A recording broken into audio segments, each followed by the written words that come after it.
वज़ीर आज़म नरेंद्र मोदी ने जुमे को कहा कि कोरोना वायरस अभी खत्म नहीं हुआ है और इसके म्यूटेशन का इम्कान बरकरार है, जिसके पेश नज़र मुल्क के लोगों को हर चैलेंज से निपटने के लिए तैयार रहना होगा। मिस्टर मोदी ने जुमे को वीडियो कॉन्फ्रेंसिंग के जरिए कोविड-19 फ्रंट लाइन वर्कर्स के लिए स्पेशल क्रैश कोर्स प्रोग्राम का इफ्तिताह करते हुए ये बात कही। ये तरबियती प्रोग्राम 26 रियासतों के 111 मराकज में चलाया जाएगा। इस इक़दाम के तहत तकरीबन 1 लाख फ्रंट लाइन के वर्कर्स को तरबियत दी जाएगी। इस मौके पर हुनरमंदी और कारोबारी को फरोग़ देने वाले वजीर डॉक्टर महेंद्र नाथ पांडे, मुतअद्दिद दीगर मरकजी उज़रा, रियासती उज़रा, माहिरीन और दीगर स्टेक होल्डर्स मौजूद थे। वज़ीर आज़म ने कहा कि ये शुरुआत कोरोना से लड़ने का एक अहम कदम है।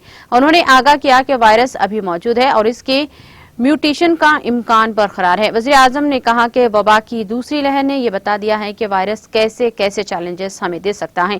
मुल्क को हर चैलेंजेस से निपटने के लिए तैयार रहना चाहिए और 1 लाख से ज्यादा फ्रंट लाइन के जांबाजों की तरबियत इसी सिमत में उठाया गया है।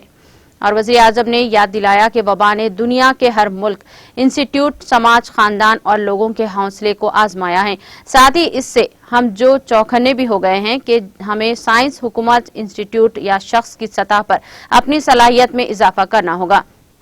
उन्होंने कहा कि मुल्क ने ये चैलेंज कबूल किया।